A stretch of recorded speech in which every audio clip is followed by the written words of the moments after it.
Okay, guys, are we back?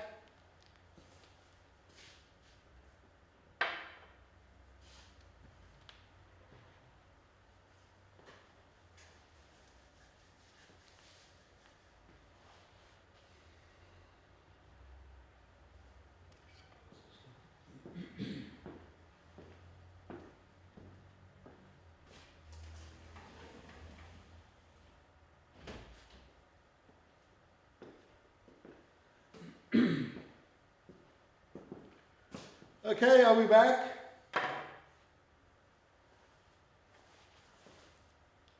Yes, Prof. Okay, welcome. How was your break? Do you have a good break? Good, thank you. Good, good. Let's give the others a chance. Any questions from the morning session? From yesterday?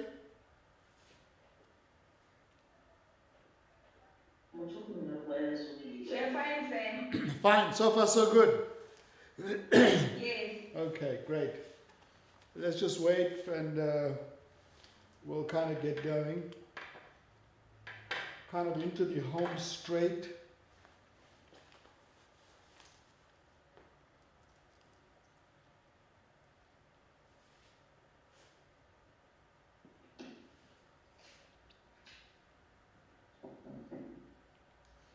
So it's practice, practice, practice. Practice makes perfect. So you guys need to start applying what you're learning, and the sooner you do it, the better. Okay? The sooner you do it, this kind of stuff should become second nature to you. It's just one of the critical kind of tools that you need to start using. Okay, so let's just quickly recap what we just before we went off on break. What we started kind of doing is presenting what I call the reliability management process. As you can see, it's a generic process that is kind of used generally in many diagnostic processes. Okay, so the first thing we do is measure. The second thing is we assess, and as I said, I'm going to talk a bit more about measurement now. That's followed by an assessment. In other words, what you're trying to do once you have the measurements and the data is trying to compare and contrast where do you stand in terms of where you should be and where you want to go. And as I said, in terms of high reliability, you want to be error-free, defect-free, which is kind of 10 to the minus 6, one defect, between 1 and 3 defects in a million. Okay, so that's where you want. That's not where we operate in the public sector. We generally operate at 10 to the minus 1. Other kind of commercial enterprises operate at 10 to the minus 3. So there's always, by definition, a gap, meaning that there's always scope for improvement. Okay? Once we determine a gap, we want to figure out, well, what is the causation? What is driving that gap in performance? What is the, and as I said, it may be multiple causes, and generally for a real adverse event to occur, all of these things happen at the same time. And remember the case that we did yesterday. Once we've identified the causes, we try and figure out the potential solutions, and then each one of these has tools. There's tools to determine causation, tools to come up with solutions, and then of course we implement, monitor, and we assess again. So it's an iterative process until we reach the reliability level that we want to, which is defect rate.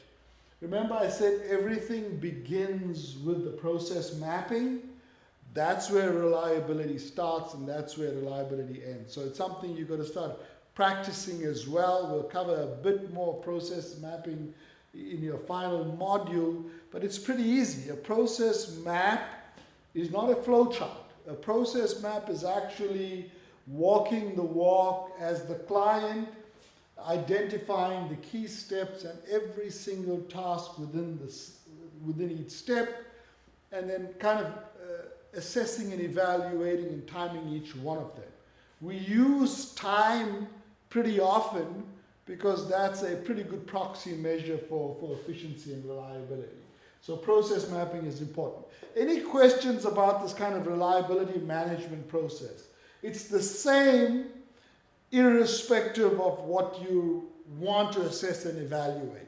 Measure, assess, determine the gap, if there's a gap. If there's a gap, what's the cause? If there's determine the cause, what are the potential solutions for that? And then you implement, you monitor, and you assess again, and you continue. Okay, so not rocket science. Any questions about that? Before I go into this part of it, the measurement part of it. Any questions? Okay, so you should have drawn this. You can draw this out. I'll kind of probably post some slides for you as well in the next 2 days that would have all of these things there, and that will help you as well. But you can draw this out because, as I said to you, probably in Module 1, if you learn to write this out and sketch it out, you'll actually remember it better than if I just give you a PowerPoint deck. Okay, so writing helps you actually recall that. Okay. So what I want to do now is focus a bit more on the measurement part of things. Remember, measurement follows on process mapping. Okay? And somebody asked the question, well, what do you measure? And that's an important question. Okay? So when it comes to measurement, and as I said, you know, what you really measure, a couple of things, is you can only manage what you can measure. That's the first thing. So there's just no point in measuring something that you cannot manage or that you cannot address. It's pointless and it's a waste of time. So measure something that you can manage. And then secondly, measure something that's a critical organizational goal. So you guys have a vision statement, you have a mission statement, you have goals, you have objectives as a department, as a region, as an office. So therein lies the key to what you want to measure. So the key is, this depends on your organizational goals. So you get your measurements out from your organizational goals. Okay? As I said, in healthcare, we made it pretty simple. We've the Institute of Medicine has chosen 7 things to focus on. Well, 6 things, I added a 7th. And it's pretty much the same. I think you can adapt it to social services, but it's pretty similar. Okay? The acronym for that is STEEPS. STEEPS. Okay, now in healthcare, we measure safety. Okay, we measure patient safety. I'm not sure what the equivalent would be in social services, but patient safety, you know, would refer to things like, you know, hospital-acquired infections, septicemia rates, incorrect surgery, etc., etc. So is there an equivalent in social services?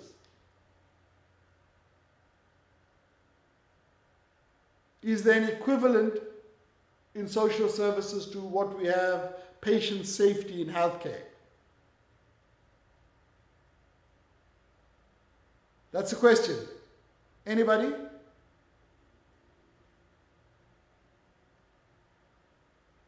I think we can also refer to it as safety ourselves. Client safety. Yes. Yeah, okay, so you would have some safety metrics. That's an important organizational goal. And efficiency. Efficiency is another important one. Sorry, I missed the T. The T is timelessness. So how timely are you? So everything is, as you can see, it's pretty high up because it's a critical component of the whole care delivery process. But more important than that, the time actually determines the cost of the service. Okay, and I'm not sure if that's something that you have any interest in, but we can talk about that. Because if you have to actually cost You know, in the public sector, the one thing that we have ignored is the cost of services. Now, I'm not sure if I covered this with you, but it's absolutely important that you understand what it costs you to deliver a service. Now, that's very important in the private sector because we have to understand what is the cost of doing business.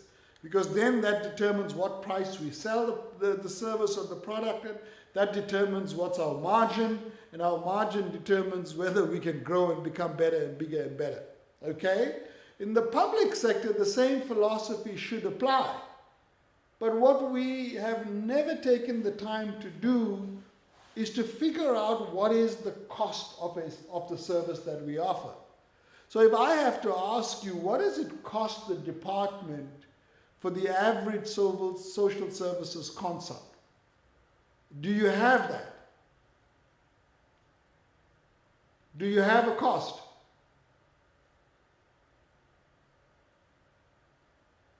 Hello? That's a question, by the way. Do you have a sense of what it costs the department for every client that you see? No, we do not have. So if you don't, so you see where I'm going to. If you don't understand what it costs you to deliver a unit of care, in other words, to manage one client, it's the reason why most public services enterprises actually can never balance their budget. For the simple reason they don't understand what the cost is. You have to understand what it costs you to determine, well, how many of these services can I offer? And that's the way you should manage. Because if you have a budget that's kind of fixed, and if you understand the cost of your service, then you understand exactly how many units of the service I can afford to deliver, and then you design your organization around that. Now, the error that we make in the public service is, despite having a fixed budget, we think that we can provide limitless services, which we do. But what happens? It reflects in the quality of the service. Okay? Because we just don't understand the cost. And if you're interested, it's something we can spend more time at. But that's the relationship with time.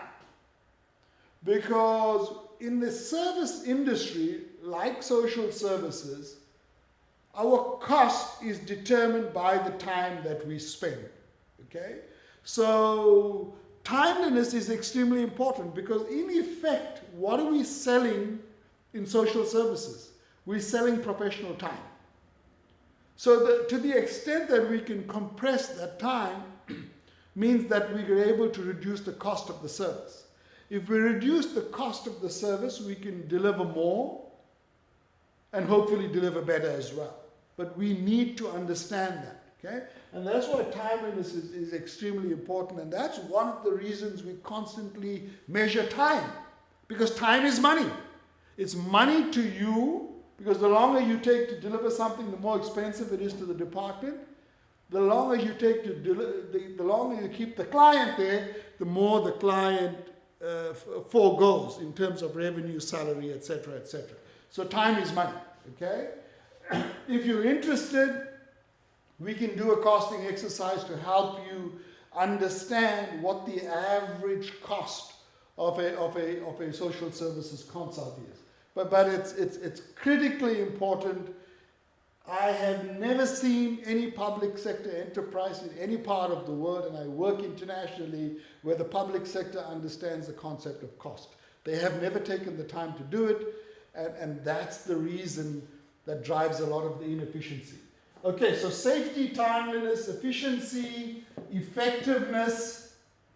So if efficiency relates to cost as well. How efficient are we in delivering it? Okay? That's kind of linked to time, but it's more the cost. Are we actually delivering this within a specified, are we taking, so timeliness sort of one is, does the patient wait a long time? Efficiency is, do we actually deliver that consult in as short a time as possible for as cheap a price as possible. Okay, that's efficiency. It's different. Okay, and then efficacy is that do the interventions that we prescribe work. Okay, so that's an important metric. And then equitability. It means is that for client A, B, C, D, and E, would pretty close, pretty similar kind of complaints, do we actually manage them equitably? So is there, we're not differentiating based on geography, based on race, based on ethnicity, etc., etc., etc. That's an important metric. Are we delivering equitable social services? Important, okay? And then the P we substitute for C, that's client experience. Now we had the whole module, the last module on client experience, and hopefully you realize then why measuring client experience is extremely important. Because remember, we found a correlation between client experience and then outcomes. Okay, we found a positive correlation between client experience and staff experience. So there's a kind of good business case to focus on managing the client experience. And the final S is staff experience. Okay, so these are the two kind of ways in which to determine what you want to measure. Okay, one is you look at the organizational goals. So what is the department? What are the metrics that the department nationally is interested in, provincially, regionally, and maybe even your office? That's kind of almost dictated to you in the sense, well, this is what we have to measure. And then as a frame of reference, remember STEEPS, because that will also kind of give you a guide in terms of the buckets of things that are important to measure. Okay, any questions in terms of, we call this measurement constructs, the kinds of things you want to measure. And it's a ballpark. It's not specific, but it's a ballpark, okay? So you can see, if we map the process, that there are some things that actually you can measure in every single process. You've got to decide what you want to measure and what's important, okay? So if we look at step 1, you said was security screening. 1, 2, 3, 4, okay? That's step 1. Client comes in, security screening. What happens in the security screening? What are the tasks? List those tasks for me.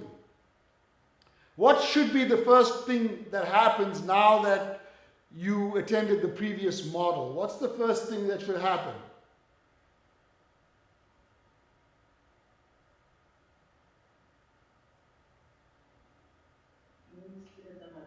Ask again, Prof. Okay, so remember I told you everything starts with process mapping? You remember that? Yes. And the first step in the process is what? You gave me yesterday, you told me it's security screening, isn't it? That's the first step. Yes. That's the step. So what are the tasks within that step? What's the tasks? What's the first thing that within the security screening, what's the first thing that happens? The security is supposed to ensure protection of the client and must be able to greet the client as and when they are entering. Good. What's that called? What did I teach you last module? Who attended the last module? What do we call that? Client experience. Yes, that's true, but I gave you an acronym. I gave you the sequence of things that should happen. What should the security guard do? You remember ADET? ADET, yes. Absolutely. I mean, you need to remember this stuff. Okay? So the first thing the security guard should do is ADET. What does ADET stand for?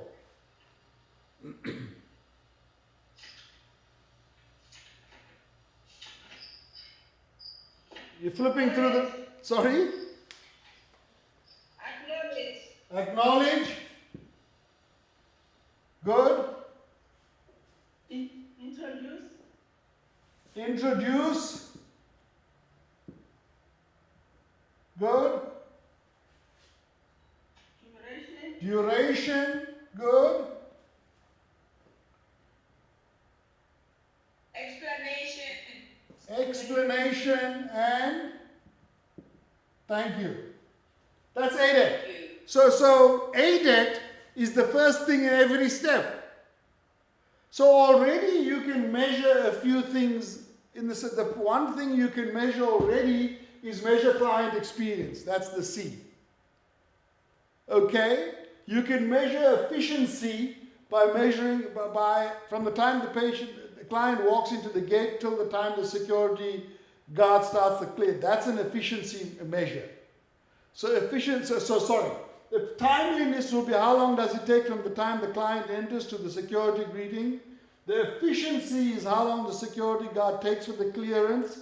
Client experience is to what extent he fulfills ADET. So just that, you can already measure 3 things from the STEEKS. Okay? We made it STEEKS, we changed the P to C. So that's how you use it.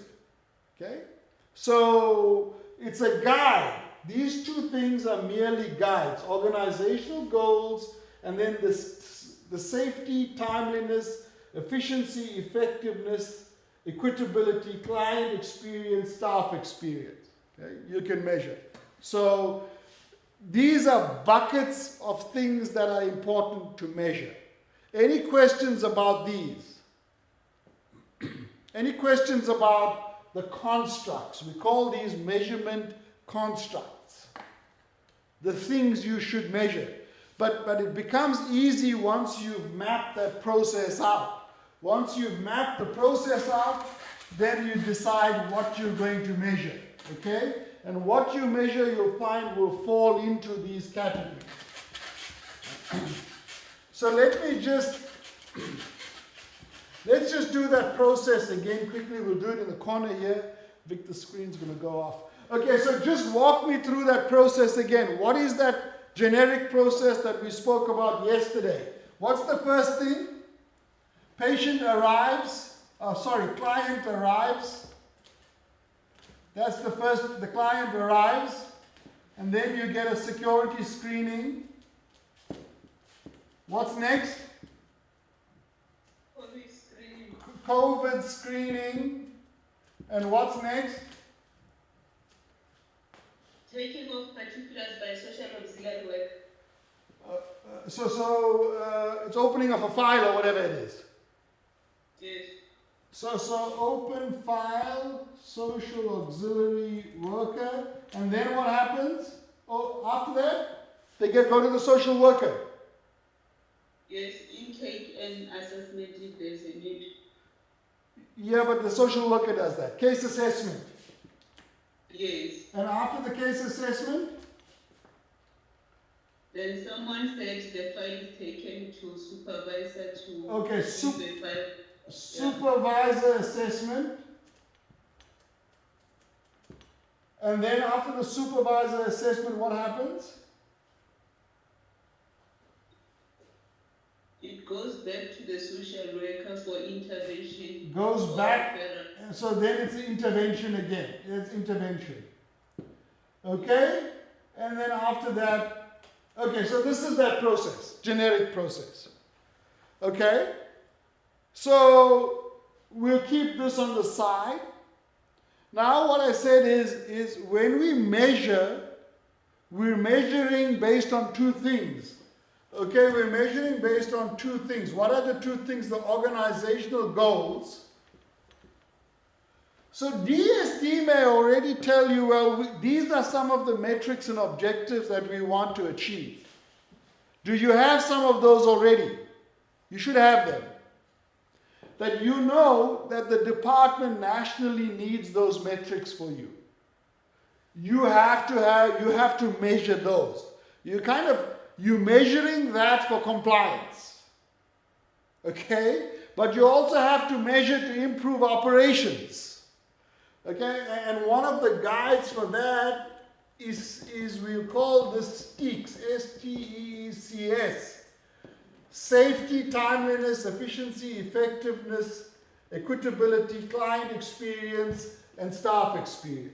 Okay, so you can now figure out, well, what are we going to measure in each of these steps, okay, that falls into this bucket of these things. Now, this may not be in each step, but it gives you a guide as to the kinds of things you can measure. Okay? Now, what I want you to understand is we can measure, we usually put the types of measurements into 4 categories. Okay? Into 4 categories. So the 4 categories, this is kind of to help you determine what to measure, because you need a combination of these 4 categories. Now, these 4 categories are 1, 2, 3, 4. The 1 is what we call structural measures. 2 is called outcome measures. 3 is called process measures. And 4 is called client experience measures. Okay, you're going to write that down. So the constructs that you choose depend on DSD goals, and if you don't have that, you want some kind of guidance, make sure they fall into one of these 7 categories. Safety, timeliness, efficiency, effectiveness, equitability, client experience, staff experience. And within this, you're having 4 categories of data. Structural measures, outcome measures, process measures, and client experience. Okay? Now, a structural measure has got to do with the context in which you deliver the service. Okay, the contextual stuff. So something like staff experience. Staff experience is an example of a structural measure. Do the staff, do they have a positive employment experience? Are they satisfied? Are they adequately trained? Is the staff-client ratio high enough? Do they have adequate equipment, whether it's computer equipment, telephones, fax machines, etc.? That's a structural measure. It's got to do with the context or the environment. Okay? The context or the environment. And staff and equipment and all of those things have to do with a structural measure. So definitionally, staff experience is a structural measure. Okay? To the extent that the security guard is actually trained with ADET is a structural measure. Okay, I mean, you can't just assess and you figure out, well, the security guard is not greeting people. And when you go back and you do your root cause analysis, the reason will actually, so what you need to know is what proportion of security guards have been trained with ADET. That's a structural measure. Of course, you want to be at 100%. Okay, so any questions about that? You need structural measurements. You need contextual measurements. It is measuring the environmental aspects to determine whether we can deliver the services that we're supposed to deliver. Do we have the right people? Do they have the right training? Do we have the infrastructure? Do we have systems and processes in places, etc., etc., etc.? That's structural measure. Okay? Any questions about a structural measure?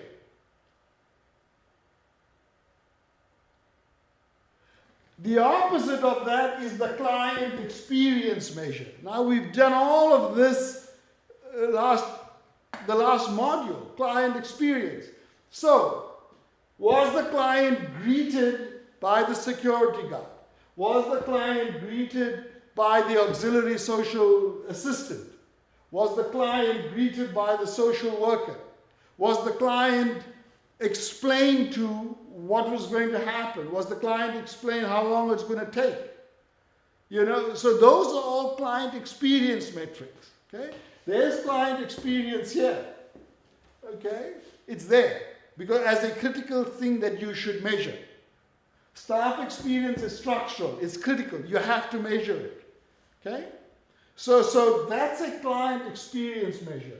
Then you will have process measures. Now a process measure is because in the service industry, like you're in, there's lots of, and a process is something that happens. There's lots of things that are happening. You want to measure whether those things are happening. Has the patient, has the client been explained to? Has the security screening been completed? The security screening is a process. The COVID screening is the process. Filling in a form is a process. Taking a complete history is a process. Taking a collateral history is a process. Okay? So you have to have process metrics. Are these processes happening? Is important for you to understand. Okay? So you need to, within each of these steps, figure out, well, what are the client experience metrics you're going to measure? What are the patient experience metrics you're going to measure? What are the structural measures that are important there? Okay? For each step, you have to determine that. And then finally is the outcome measure. Okay? The outcome measure is at the end of this step, what is the outcome? What do you want? And what's the rate at which that happens? Okay, so number of clients who come in is 10. Number that are successfully passed the security check is 10. That's the outcome. Okay, so number that clients for the day, 10. Number that completed the COVID screening is 10, 100%, because that's what you want to be. You want to be at 100%. That's an outcome measure. Okay? Number of clients, number of successful interventions versus total number of clients. Okay? That's an outcome. It's the end result. So when you measure outcomes, you got an outcome of each process, each step, because the client moves from step to step. Before the client moves on to another, they end a step, so you want a successful outcome.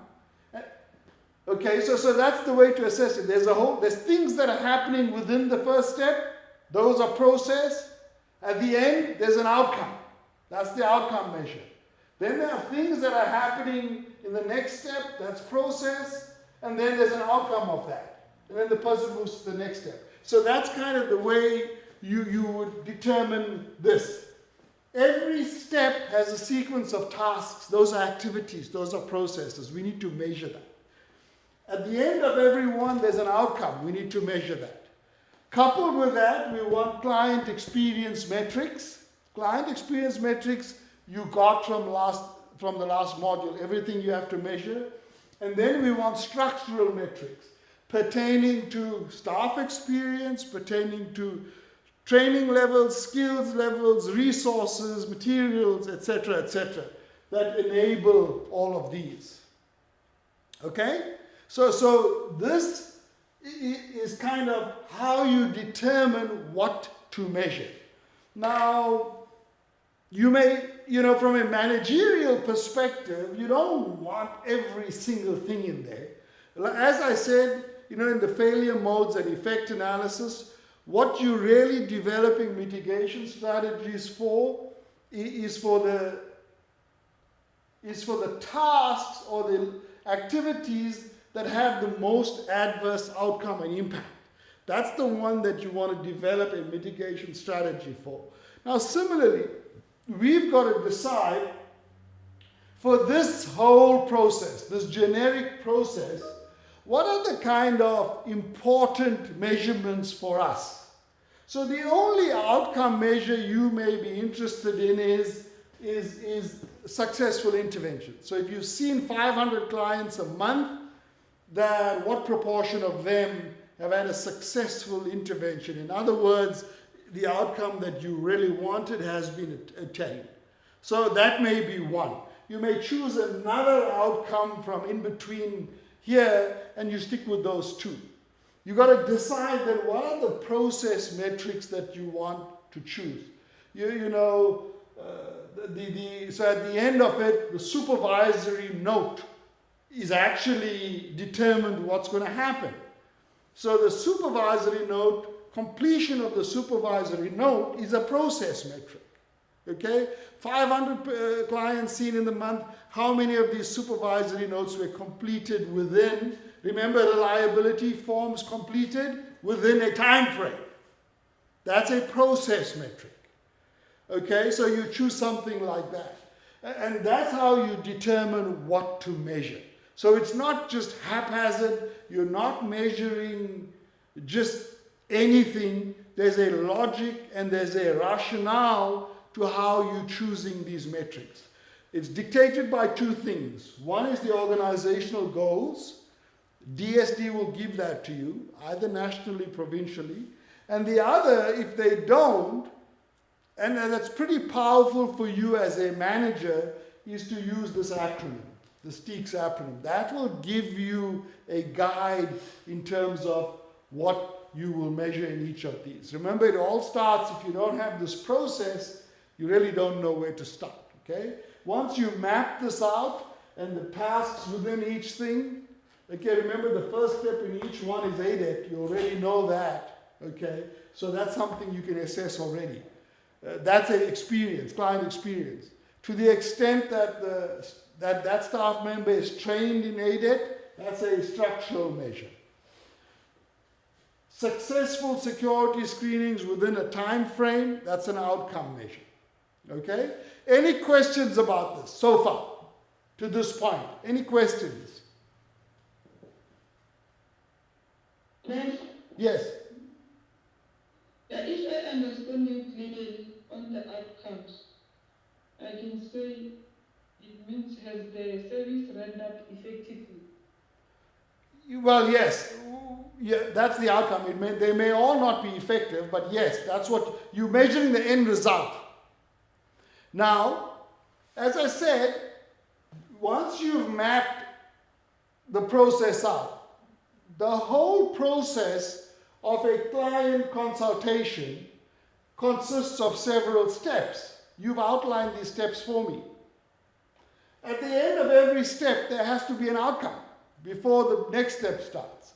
So the outcome here is a successful security screen, successful COVID screen, successful, what do we have after this? Okay, so patient arrives, forget that. Successful security screen, successful COVID screen, the outcome here may be that an X number of patients had all their data captured within an X time. That's an outcome. Completed data capture is a process. Because filling in the form is the process, the completed form is the outcome. Okay, so how many of these forms are incomplete? That's the process. And then how many completed this within a time frame? That's an outcome measure. Okay? You want a combination of these because they give you different things. They give you different things. Client experience, I think, is self-explanatory. Process measures tell you how good you are at performing these tasks. Remember, reliability is about those tasks. Are you performing them, and are you doing them, with minimal variation? Okay? And is that variation within your upper and low? So that's what the process measurement is about. The outcome is, are we achieving the output that we want to after each step and at the end? So those are so this is kind of And it's an easy way. Once again, all I'm doing is I'm giving you a guide in terms of how to choose measures. Don't just look at successful interventions. That you saw 500 clients in January, of which 250 were successful, you got a 50% success rate. That's not good enough. Okay, it's one of the measures, but we've got to measure the kind of reliability almost throughout that process. Okay? Any questions about that? Prof, Yeah. Prof, I'm a little bit confused. What is the difference between the outcome and the output? They're same. The output would be the same. We use outcome. It's the same. Outcome and the output. The outcome, end result is the same. Output is the same. So you're measuring an outcome. What is the outcome of each step? What is the outcome of the whole process? The outcome of the whole process is whether an intervention was successful or not. That's the outcome of the whole process. But every step has an outcome as well. So if 10 clients come in and one fails a security test, screening, that's an outcome. It means that you have a 90% success rate with security screening. You need to be at 100%. Oh, so what are you doing wrong that the one person is failing? Do you not have, adequate warnings and controls at the gates that firearms are not allowed to come in, etc., etc.? So why are you getting that failure rate? Of course, if your outcome there is that 20% of these clients are failing the security screening, it's not there. So the question from a managerial point of view is, what are we doing wrong that they are failing the security screening? What can we do at client arrival to ensure that we get 100% that pass the screening test, security screening test? You get that? Okay, yes, Prof. Yeah. So you get outcomes at the end of each step, and then you get the final outcome. You need a combination of that, because just having this doesn't give you the quality of data you need to manage and improve. Doesn't give it to you. Okay?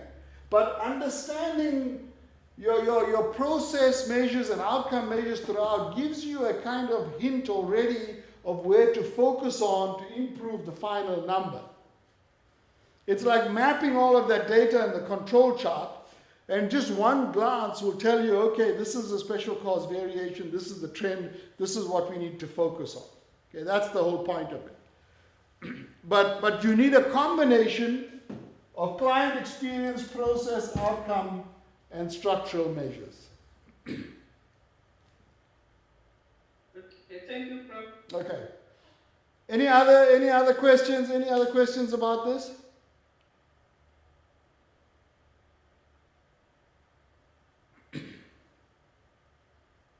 It's important. I mean, it's the kind of foundational step one is, well, what do we measure?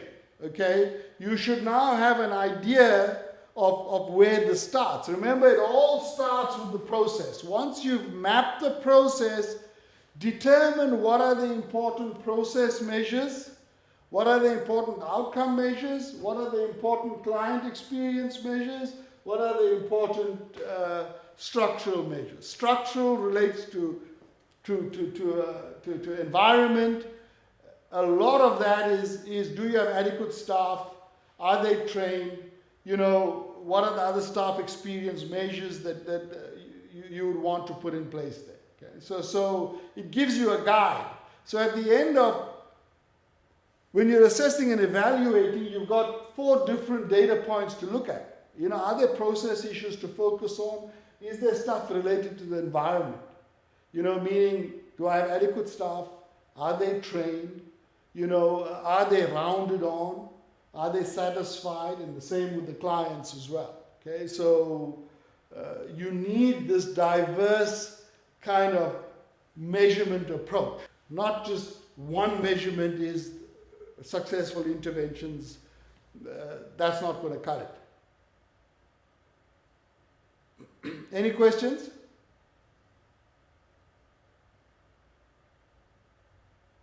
Prof. Yeah. Hi, Prof. Hi.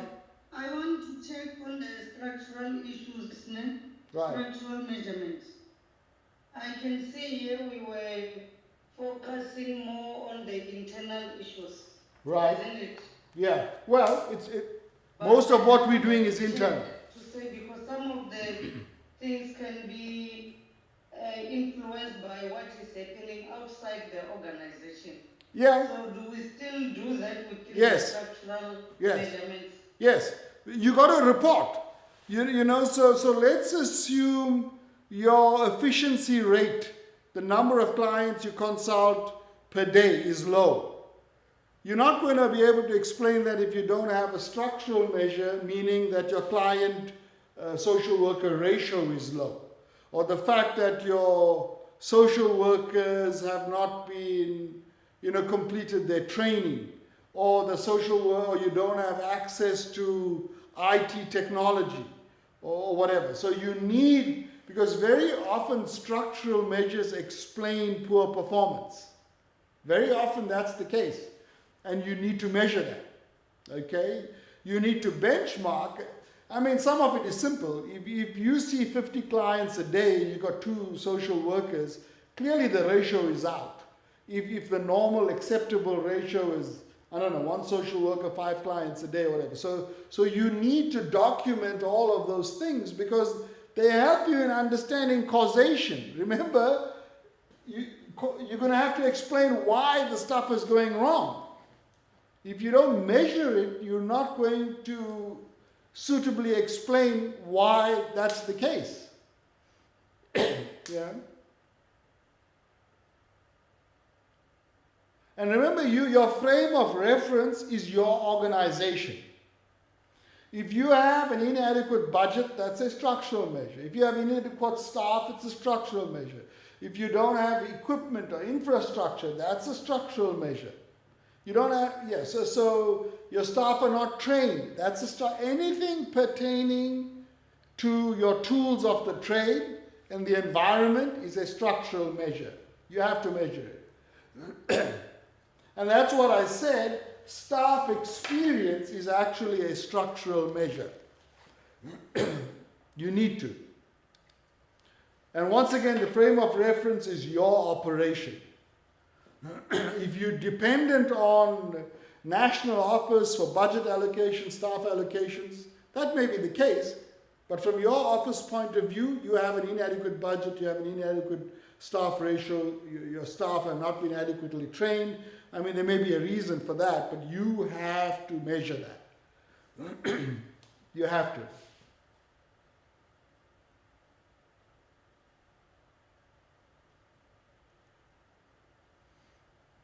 And doing this kind of thorough analysis, thorough measurement, helps you to actually make a case to your superiors, in terms of why you need more resources. If you don't measure it, you don't document it, you can't manage it. I mean, the point we say over and over, you can't manage what you can't measure. Okay? Any questions about this? Where we got to now, up to now.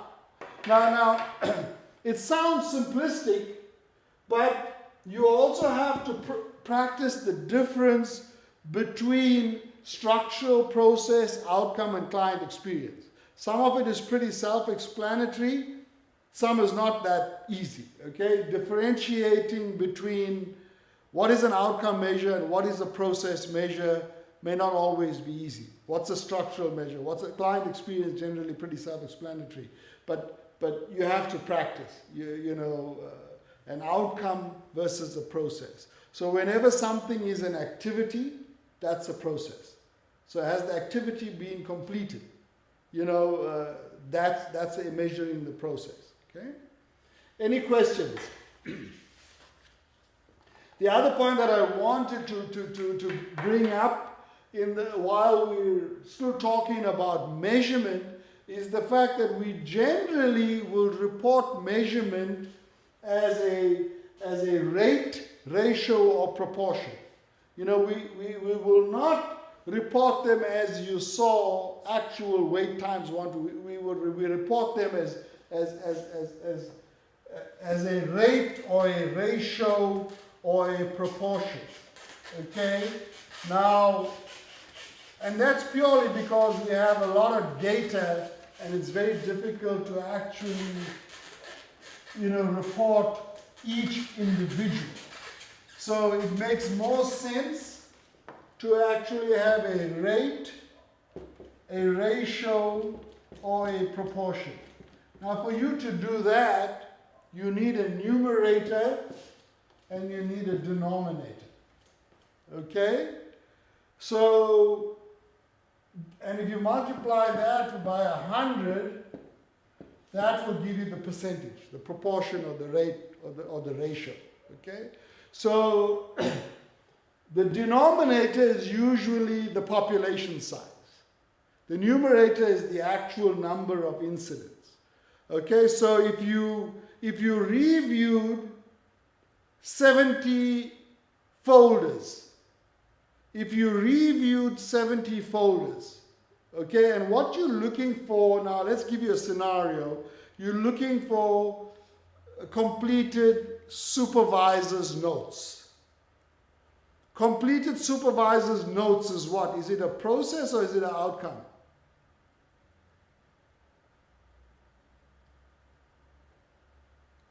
Hello? It's an outcome.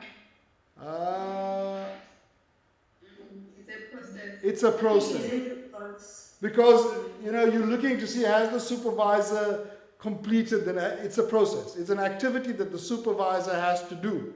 Okay, so we want to know, so at the we're kind of reviewing maybe at the end of the week. We want to get a sense of that. So we've chosen 75, a random sample of 75. Why would we have chosen, let's assume 70. Why would we have chosen 70? What does that say to you? If I said we chose 70 files, what inference are you making? What conclusion are you drawing? It's more than 500 files. Exactly. Good. So if I've got 70 files that I randomly selected, you already know for that week we've seen more than 500 clients. But I'm only taking the 70. That's my denominator. Okay? And what I'm doing is I'm going through the 70 files and I'm looking to see if the supervisor completed the notes. And I find that 50 have been completed. Okay? So we already got, what is this? 50 divided by 70 is what? What's 50 divided by 70?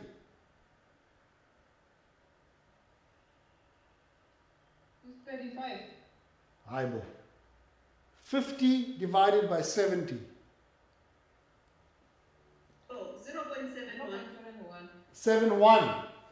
Okay, 0.71, so it's 71%. Okay? So 71, so that's how we'll report it. Okay, so week 1, 71%. Then we do week 2, week 3, week 4, week 5 for 52 weeks. Then we're going to have 52 numbers of percentages. You remember the numbers we had here? I wrote those numbers for waiting times. You remember? We did this in the morning. Yes. Yeah, so it's the same thing. Now we're taking 52 weeks. We're taking 70 samples each. We're checking completed supervisor's notes. We're reporting the measurement as a percentage. You always report in terms of percentage rate ratio. 71 in week 1, 71%. Okay, week 2, maybe 69. Week 3, maybe 80. Week 4, maybe 90. And then we're going to have 52 numbers for every week. And then we're going to calculate the mean and the standard deviation, and we'll map it out, and then suddenly at the end of the year, you've got this process, you've got this control chart for 52 weeks. What you're testing is supervisory note completion, and then you've got this variation, and you can see which weeks were above, which weeks were below, and it can give you a sense of what's going wrong. That's how you do it.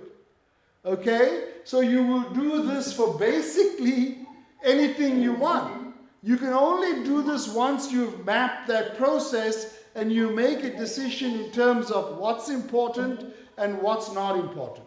Okay? So any questions about that? There's some sound coming through.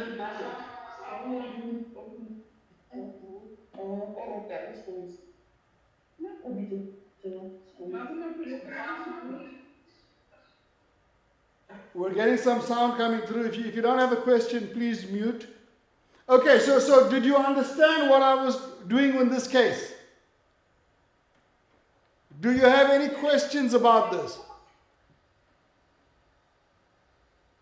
We understand, Prof. Okay, so does anybody have any questions about what I was doing here?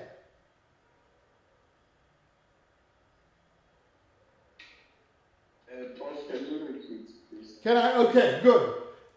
So let's just start from scratch.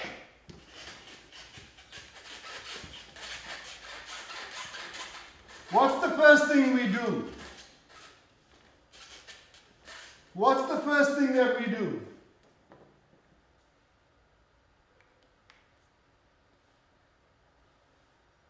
What is?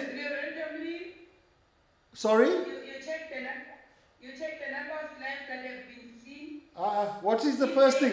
What is the first thing we do in reliability management? We map the process. Good. So get used to this. This must be second nature. Okay? We map the process.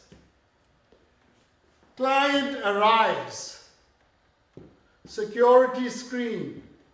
COVID screen. Data capture. Initial evaluation. Supervisor note, intervention, and then I don't know what's follow-up maybe. That's the process. That's what we do first. Okay? Now we're trying to figure out, well, what are the tasks here? Okay? Every step has tasks that they are performing. The client arrives. The security guard does 4 or 5 things. At the end, the client goes to screening. So all of these things are process measures. At the end of this is an outcome measure. The successful security screen. That's an outcome measure. Okay? The same thing here. Client arrives, starts with ADET. There's a whole lot of things that happen. At the end, it is how many have been fully successfully screened or number of clients who were negative. So total number of clients are positive or number of clients negative. That's an outcome. Okay? And then the client goes, ADET starts again, data captured, we've got a whole lot of processes there. You're taking information, at the end of it, you have an outcome. Okay? That's the number of clients that have completed their intake or whatever it is within a certain time frame, obviously.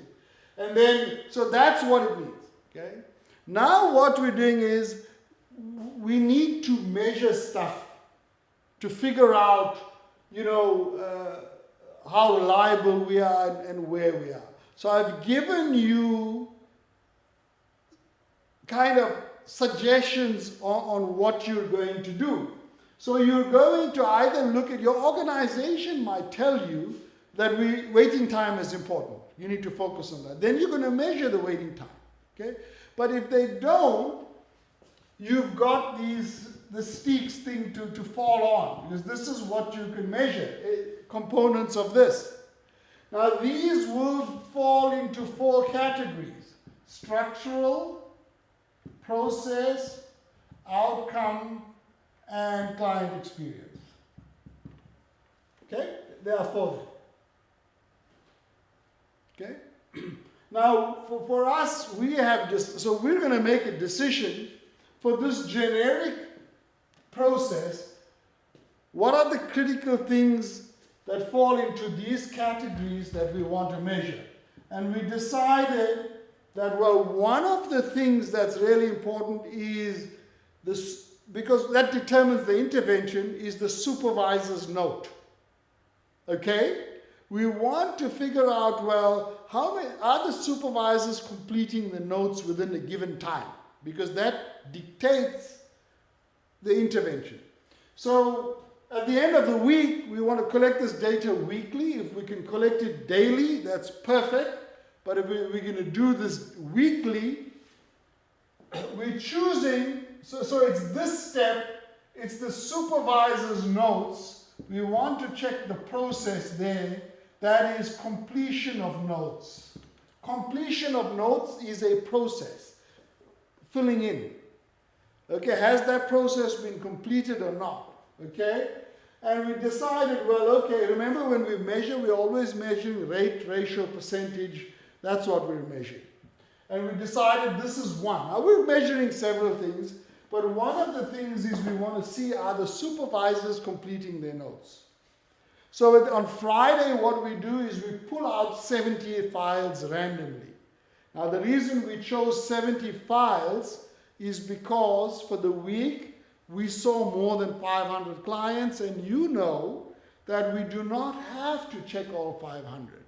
We can just check 70, because if we check 70, the proportion of completed, incompleted will be the same, or pretty much the same in the 500. Okay, so our sample size is 70, that's the denominator. We now have to actually review each of these 70 files, okay, to make sure that that note is completed. And then I said we checked and there were 50 of them that were fully completed. That equals to 71%.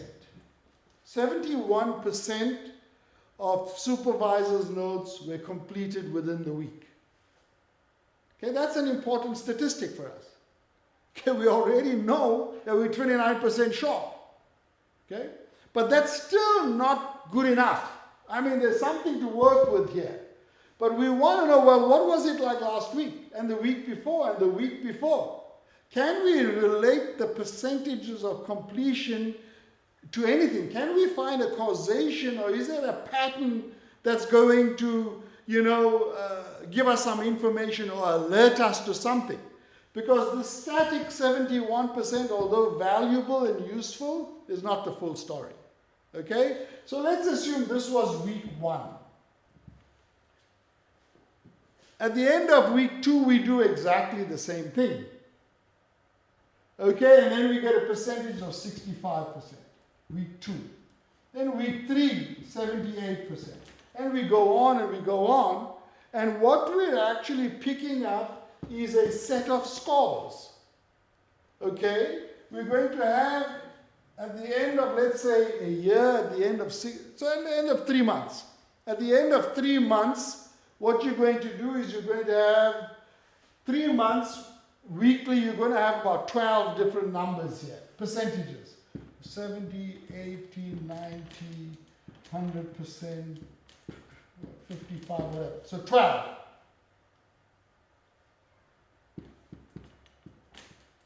You got 12 percentages, so 3 months, we measured every week the percentage. This is the percentage of completed supervisory notes. We take these 12 and what we do is we calculate the mean and the standard deviation. You know how to do that. Okay? And now we take that and then we plot it. So it'll be week 1, 2, 3, 4, 5, 6, 7, 8, 9, 10, 12. We got upper control limit, lower control limit. We got the mean, and then it's going to show us the variation. This is specifically as it pertains to completion of supervisor's notes. And then we're going to see whether we have any special cause variation, any, any trends that we need to be concerned about. But one thing we know is we've got a gap, okay? Because if our mean is 85, we need to be at 100%, okay? But this kind of data-driven management approach helps us to kind of pinpoint and see where things are going wrong, what is it looking like, what can we attribute it, because it points us to certain specific things. That's what I said is called sensitivity to operations. Okay, we're collecting this data regularly for everything.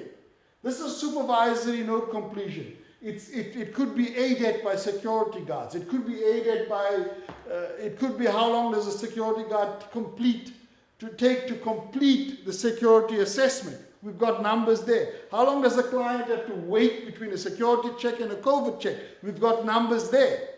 And at the end of it, for this generic process, you've got a whole lot of different control charts that is giving you real-time information and pointing out exactly where the issues are in your organization. That's how you should manage, and that's how you should lead. Because you're managing this. We're managing the data. We're managing it because this is telling us what is happening, and it's suggesting to us where to look if we want to improve. We want to get to zero defect. Remember, 10 to the minus 6 is in effect 0. Okay? Any questions about this? So it's kind of a lot of repetition, but that's a good thing.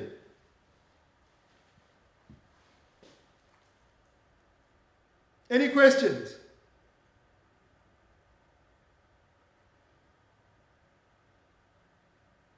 Any questions? It's too much. You want a 5 or 10 minute break and we come back? You want to just take some time to figure this out? How are we doing? What's the time, Vic? 20 to 2. So we're about an hour in. Is there anything that I can help you with, that I can repeat for you?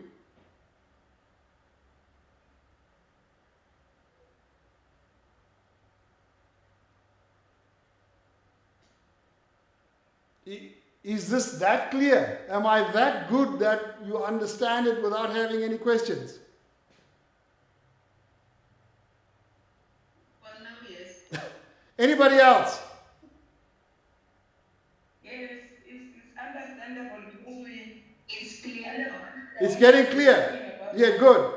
Because this is what it should become second nature. So let's take a break, come back, and surprise, surprise, I'll do a kind of full scenario again like this for you. We'll go through everything, and this time we'll just add the assessment to it to help you compare, okay?